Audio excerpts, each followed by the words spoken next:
Bonsoir à tous. Donc, petit tuto sur Next.js.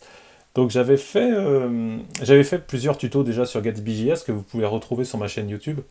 J'en ferai certainement d'autres, puisqu'il y a toujours des évolutions sur Gatsby.js. Par contre, je vais faire un petit peu des tutos sur Next.js et probablement sur Nuxt aussi. Enfin, ça va venir peut-être aussi l'Eventy, mais voilà, j'ai plein de projets de tutos. Aujourd'hui, je vais parler de Next.js. Donc, pour ceux qui ne connaissent pas Next.js, c'est un framework qui est basé sur React, voilà, qui est assez intéressant, qui est particulier. Alors, souvent on compare Next.js. Enfin, en ce moment, en tout cas, il y a beaucoup d'articles qui comparent Gatsby avec Next.js, etc. Déjà, première chose, c'est que c'est pas vraiment la même chose en fait. On peut pas vraiment comparer puisque même si Next.js a un mode export HTML, donc un mode full statique, dans le mode full statique, on perd pas mal de fonctions en fait du framework et c'est assez dommage que ce soit pas possible. Donc en fait, il y a un mode hybride qui est un petit peu spécial et qui en fait demande quand même de faire tourner un serveur Node.js derrière. Donc on peut pas vraiment dire que c'est du full statique. Ensuite, faire tourner un serveur Node, donc c'est facile avec Vercel. D'ailleurs, c'est pour ça que Next et Vercel, c'est à peu près la même chose. Ils le poussent beaucoup. Du coup, ça nous fait utiliser leur serveur, leur service. Après, bon, on peut toujours héberger, puisque le Next marche très bien sur un hébergement perso, sur un serveur perso. Donc il n'y a aucun souci, on n'est pas obligé d'utiliser Vercel. Hein. Après, même si d'après de ce qu'ils disent, c'est très optimisé pour faire marcher Next correctement. Donc là, ce que je voulais vous faire voir, c'est une fonction en fait qui existe dans ce mode hybride de Next. C'est l'incremental static regeneration. Donc, je vais vous faire voir un petit peu le projet. Des fois, c'est pas vraiment évident à comprendre. Alors, pour ceux qui connaissent pas Next.js, je vais vous expliquer vite fait comment ça fonctionne. Aujourd'hui, en fait, donc là, on a si vous regardez ici, là vous avez un component React classique, hein, avec des props, c'est des posts, et vous allez afficher cette liste de posts, enfin en tout cas le titre, dans cet exemple. Donc pour récupérer les datas des posts, en fait, on utilise la fonction des get static props. Donc cette fonction va aller fetcher sur une API, n'importe, des posts qui sont ici, et ensuite va retourner un objet avec des props, et donc on aura les posts qu'on va récupérer en fait plus haut ici. Donc là, tout est normal. Pourquoi ça fait ça? Tout simplement parce que quand on va builder, quand votre application va être buildée, donc soit en local, soit quand vous allez la pusher sur Vercel ou autre chose, en fait, il va pré-rendre toutes les pages de votre site, de votre projet. Donc, à chaque fois, il va générer ces pages, il va appeler get static props pour récupérer les datas qui concernent la page, et il va générer en fait un fichier HTML et un fichier JSON. Donc, ça marche comme ça, et ensuite, il y a un mode, donc ce fameux mode incremental static regeneration, qui fonctionne avec une valeur que l'on indique aussi au niveau de l'objet qu'on retourne de la fonction, qui s'appelle revalidate ici, et qu'on exprime en secondes. Donc là, par exemple, ils ont mis une seconde. Quand on met une seconde, en fait, ça veut dire qu'à chaque fois, les datas vont être rafraîchies. Donc à chaque fois que vous allez visiter la page, il y aura des nouvelles datas. Du coup, là, on perd un petit peu déjà l'intérêt du statique.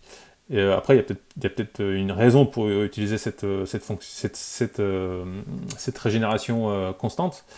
Après, l'intérêt, c'est quand même de ne pas appeler l'API constamment. Donc c'est là où il faut trouver le bon curseur en fait qui correspond à à votre service, à vos data, à votre API. Combien de fois le contenu est mis à jour ou pas. Enfin voilà. Ça c'est chaque projet définit la régénération des datas. Donc pour vous expliquer en fait comment ça fonctionne, j'ai fait un petit projet Next.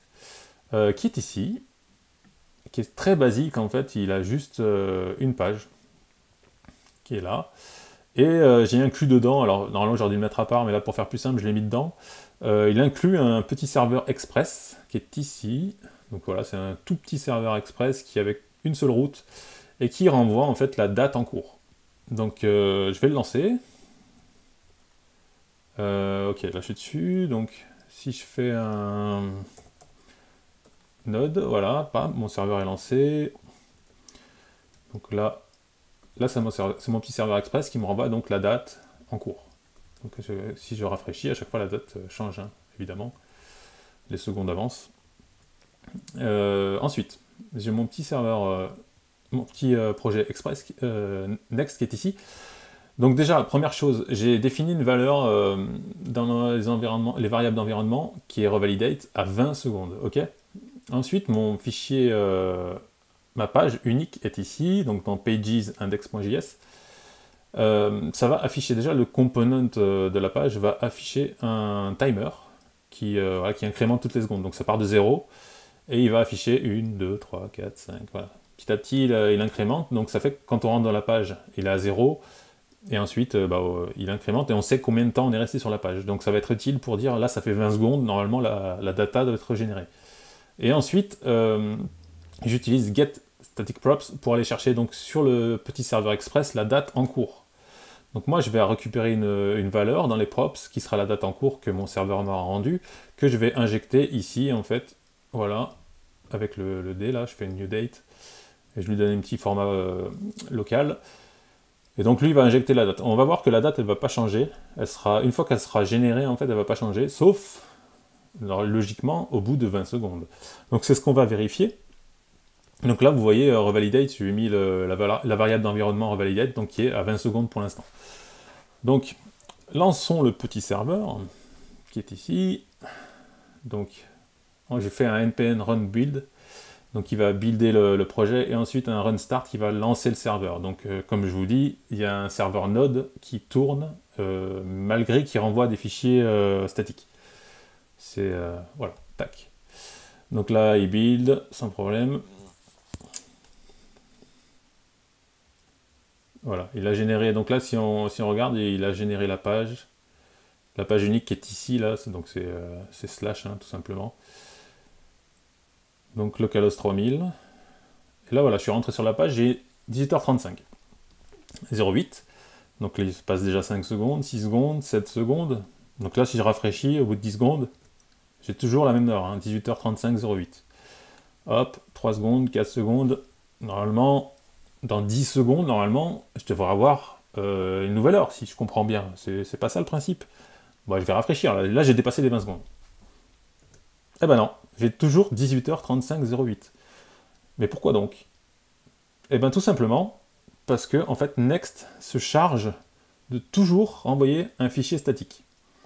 En fait, ce qui s'est passé, c'est que moi, quand j'ai rafraîchi la page, effectivement, revalidate était dépassé. Donc, Next a compris qu'il fallait chercher les nouvelles datas. Donc en fait, en arrière-plan, il a régénéré la page. Sauf qu'il m'avait déjà avant renvoyé la page déjà existante. Donc c'est maintenant, en fait, quand je vais rafraîchir, qu'il va rafraîchir la date, et par exemple, ou un visiteur qui va venir visiter la page qui a été rafraîchie. Donc là, si je rafraîchis, on est à 18h35,08. Si je rafraîchis, on est à 18h35,46. Effectivement, la page avait été rafraîchie en arrière-plan, et donc j'ai obtenu la nouvelle data. En fait, le principe, c'est vraiment... Next renvoie toujours du fichier statique, et en fait, c'est complètement transparent. Donc, il n'y a pas à un moment donné, comme on peut l'avoir sur d'autres systèmes qui utilisent un système de cache ou des choses comme ça, il y a une personne qui va arriver et bim, le cache il est invalidé, il faut rafraîchir, et là, il va se retrouver à attendre la page parce que le serveur va aller chercher les datas, etc. Non, non, non. Là, en fait, oui, la page, le cache est invalidé, mais par contre, il va quand même servir la page, et pendant ce temps-là, il va aller chercher les nouvelles datas. Donc c'est vraiment une subtilité à comprendre, en fait, hein, de Next.js, au niveau de ce revalidate, parce qu'en fait, suivant ce que vous allez mettre comme délai, en fait, de revalidation, eh ben, ça peut faire plus ou moins long, en fait. Parce qu'en fait, il faut savoir que si personne ne vient visiter la page, elle ne sera pas invalidée, en fait. Du coup, ça sera... Donc, imaginons, vous avez une page, il y a peu de visites dessus. Quelqu'un vient visiter au bout de 2-3 jours la page. Eh ben, il aura toujours la même data. Ça ne sera pas la nouvelle data parce que ça a dépassé les 20 ou si vous mettez 1 heure de cache, il aura toujours la même data.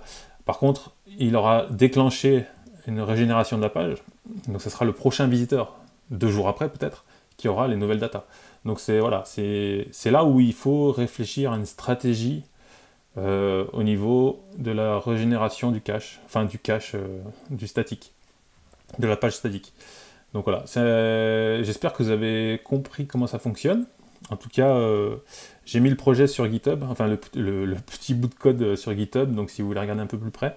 Et puis je vous retrouve bientôt pour un nouveau tuto. Bonne soirée!